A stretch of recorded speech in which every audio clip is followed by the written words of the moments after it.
नमस्कार, बहुत स्वागत है आपका। आप देख रहे हैं ग्रैंड धर्मा सन्मार्ग। कार्तिक मास के शुक्ल पक्ष की एकादशी को देवोत्थान या देव उठनी एकादशी कहते हैं। इस दिन भगवान श्री हरि विष्णु 4 माह की योग निद्रा के बाद जागते हैं और जिसके बाद से तमाम मांगलिक कार्य शुरू हो जाएंगे। भगवान श्री हरि की पूजा विशेष तौर पर इस दिन विशेष विधि से की जाती है। तो कार्तिक शुक्ल पक्ष की एकादशी जिसे विष्णु योग निद्रा से जागते हैं, इस दिन चूँकि विष्णु भगवान आषाढ़ शुक्ल एकादशी को 4 माह के लिए योग निद्रा में गए थे और इस देवोत्थान एकादशी के दिन वो जगेंगे और कहते हैं इस एकादशी का व्रत रखने से मोक्ष की प्राप्ति होती है। और इस बार देवोत्थान एकादशी रविवार 14 नवंबर को मनाई जाएगी। देवोत्थान एकादशी के दिन निर्जल व्रत रखना चाहिए या केवल जली पदार्थों का सेवन कर उपवास रखें। अगर कोई बीमार है, वृद्ध हैं, बालक हैं तो फिर आप एक बेला उपवास रख सकते हैं, फिर फलाहार कर लें। संभव हो तो इस दिन चावल और नमक बिल्कुल भी ना खाएं और अपने आराध्य की आराधना करते रहें। तामसिक भोजन बिल्कुल भी मत खाइए। ओम नमो भगवते वासुदेवाय का जितना ज़्यादा जप करेंगे उतना ही अच्छा है। देवोत्थान एकादशी की पूजा कैसे करेंगे? देखिए, गन्ने का मंडप बनाने के बाद बीच में चौक बना लें। इसके बाद चौक के मध्य में भगवान श्री हरि का चित्र या मूर्ति रखें और फिर चौक के साथ ही भगवान के चरण चिन्ह भी बनाइए जिसको कि रात में ढक दिया जाता है। और इसके बाद भगवान को गन्ना, सिंघाड़ा, फल, मिठाई अर्पित करें। घी का एक दिया जलाएं जो रात भर जलता रहेगा और भोर में भगवान के चरणों की विधिवत पूजा करें। फिर चरणों को स्पर्श करके उनको जगाइए। इस समय शंख, घंटा, कीर्तन की आवाज़ की जाती है और मंगल कार्य यहीं से शुरू होते हैं। भूलकर भी इस एकादशी के दिन चावल मत खाइए। मांसाहार, तामसिक गुणों वाली चीज़ों का सेवन ना करें। अगर आप व्रत रखते हैं तो लकड़ी के दातुन या पेस्ट से दांत साफ ना करें। किसी पेड़ पौधे के पत्तों को भी मत तोड़ें।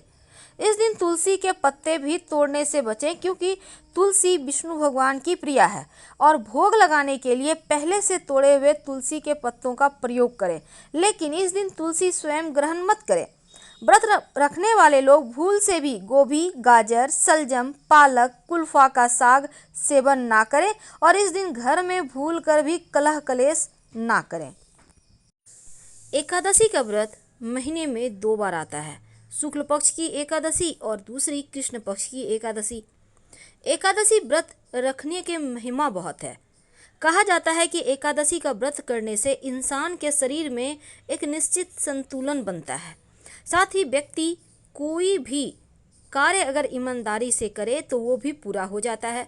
अगर आप एकादशी व्रत का पालन करते हैं, अनजाने में हुए आपके पाप भी दूर हो जाते हैं।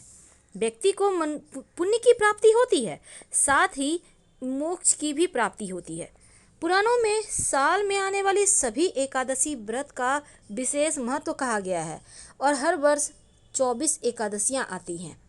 अब एकादशी ऐसी मान्यता है कि एकादशी की शुरुआत उत्पन्ना एकादशी से होती है और इसी एकादशी से एकादशी देवी उत्पन्न हुई थी। इसके बाद ही एकादशी व्रत का आरंभ हुआ। वैसे तो जो भी व्यक्ति एकादशी का व्रत रखकर भगवान श्री हरि विष्णु या विष्णु भगवान के किसी भी रूप का पूजा करता है तो कई जन्मों के जाने अनजाने पाप से मुक्ति मिलती है। साथ ही ऐसे व्यक्ति को मृत्यु के बाद वैकुंठ लोक की प्राप्ति होती है। लेकिन एकादशी व्रत के नियम भी हैं और इस दिन हर एकादशी व्रत के अलग अलग कथाएं, अलग महत्व हैं और सुनने का भी विधान है। तो सभी एकादशी के लेकिन व्रत करने के नियम एक ही हैं। एकादशी व्रत का उद्यापन अगले दिन यानी द्वादशी के दिन किया जाता है। कुछ ऐसे कार्य हैं जो एकादशी के दिन नहीं करना चाहिए और कुछ ऐसे कार्य हैं जो जरूर करना चाहिए। एकादशी के दिन चावल नहीं खाना चाहिए। एकादशी के दिन बुरे और गलत बातें भी करने की मनाही है। एकादशी के दिन क्रोध ना करें, साथ ही किसी से भी मानसिक या शारीरिक रूप से लड़ाई भी ना करें। इस दिन मांस, मदिरा का सेवन बिल्कुल भी ना करें। झूठ बोलने से बचें। किसी की निंदा, चुगली ना करें। भगवान श्री हरि की ज़्यादा से ज़्यादा आराधना करें। संभव हो तो रात में जागरण करें या फिर कम से कम एक दीपक ही जला दें रात 11 से 1 के बीच अपने घर के पूजा स्थान पर। एकादशी के दिन पान और सुपारी भी नहीं खाना चाहिए, क्योंकि भगवान श्री हरि को अर्पित होता है। इसके साथ ही इस दिन आप व्रत करें या ना करें, पर भगवान श्री हरि की आराधना जरूर करें। भगवान श्री हरि की मंत्र का जप ज़्यादा से ज़्यादा करें, क्योंकि जितना ज़्यादा आप जप करेंगे मंत्र, उतना ही ज़्यादा आपके जीवन की परेशानियां समाप्त होगी, आपके जीवन के कष्ट मिटेंगे। तो एकादशी व्रत की बहुत सारी महिमा है, लेकिन पूजा पाठ भगवान श्री हरि विष्णु की ही होगी। अब देखिए, एकादशी व्रत है क्या, महत्व क्या है। पुराणों में एकादशी को हरि दिन, हरिवासर के नाम से भी जाना जाता है, और इस व्रत को वैष्णव और गैर वैष्णव दोनों ही संप्रदायों के लोग करते हैं। ऐसा कहा जाता है कि एकादशी का व्रत करना, हवन यज्ञ करना, वैदिक कर्म कांड करना, ये सभी चीज़ों से ज़्यादा आपको सिर्फ व्रत करने से पुण्य मिलते हैं। और इस व्रत को रखने की एक और मान्यता ये है कि इससे पूर्वज और पितरों को स्वर्गलोक की प्राप्ति होती है। स्कंद पुराण में भी एकादशी व्रत के महत्व के बारे में बताया गया है। जो भी व्यक्ति इस व्रत को करता है, उसके लिए एकादशी के दिन गेहूं, मसाले, सब्जियां भी नहीं खाना चाहिए। आप फल जूस लेकर खा सकते हैं, रह सकते हैं। हालांकि इस एकादशी व्रत के दिन बहुत सारे नियम हैं, तो तमाम नियमों के बारे में भी हम जानेंगे, पर इस दिन एक छोटा सा प्रयोग किया जाएगा, वो भी हम आपको बताएंगे। व्रत करने जो लोग व्रत आज कर रहे हैं, उनको कुछ चीज़ों से दूर रहना चाहिए।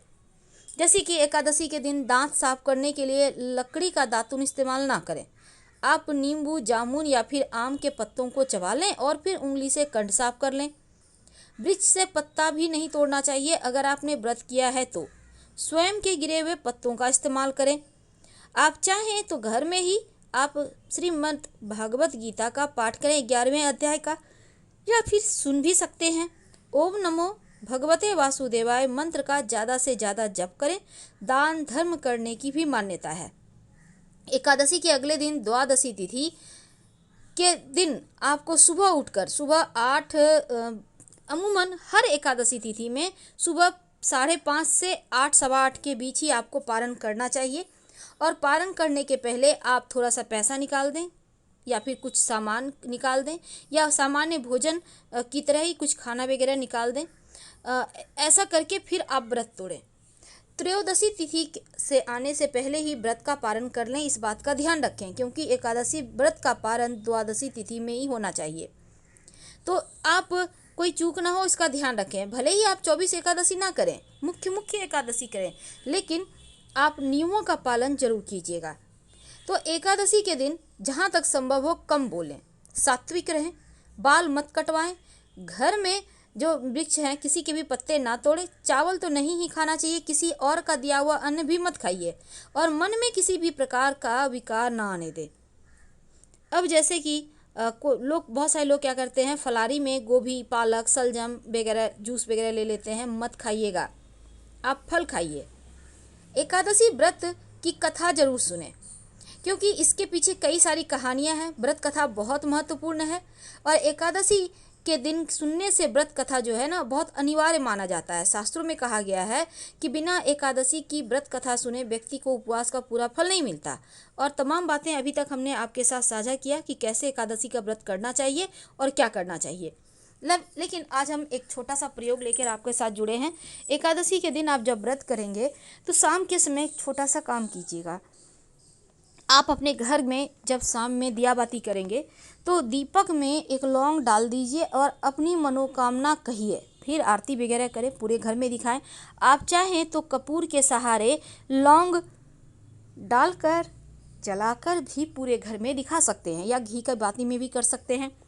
अगर आप दीपक में एक चुटकी काला तिल डाल देते हैं तो पितृदोष समाप्त हो जाते हैं, पितृदेव शांत हो जाते हैं, जीवन की मुश्किलें कम होती है, और यहाँ तक कि शनिदेव की कृपा भी बरसती है। अगर दीपक में आप 2-4 काली मिर्च के दाने डाल देते हैं तो इससे भी नकारात्मक ऊर्जाएं शांत होती है। अगर सरसों के दाने डालते हैं तो जो आपके आसपास निगेटिविटी है, जो आपके जीवन की परेशानियां हैं, जो आपको लगता है अतिरिक्त आत्माएं, जो पितृदोष है, वो सभी चीज़ें समाप्त हो जाती है। तो आप अपनी सुविधानुसार चीज़ों को जलाइए और नहीं कुछ समझ में आए तो एक लौंग डालकर ही जलाकर पूरे घर में दिखाइए। जीवन की मुश्किलें कम होंगी, जीवन की परेशानियां कम होंगी और साथ ही पास के किसी भी शिव जी के मंदिर में जाकर एकादशी तिथि के दिन, क्योंकि भगवान श्री हरि के आराध्य शिव जी हैं और शिव जी के आराध्य श्री हरि विष्णु हैं, तो उनके मंदिर में एक दिया जरूर जलाइएगा, तभी इस दिन के व्रत को आपका पूरा फल मिलता है। दीपक सरसों के तेल का भी हो सकता है, घी का भी हो सकता है, पर उसमें भी लौंग डाल दीजिएगा। जीवन की मुश्किलें कम होंगी, जीवन की परेशानियां कम होंगी। और तुलसी जी में जब दीपक जलाइएगा तब तुलसी जी की 3 परिक्रमा या 11 परिक्रमा कीजिएगा, ओम नमो भगवते वासुदेवाय मंत्र का जप करते हुए। साथ ही पास के शिव जी के मंदिर में जाकर एक घी का दिया लौंग डालकर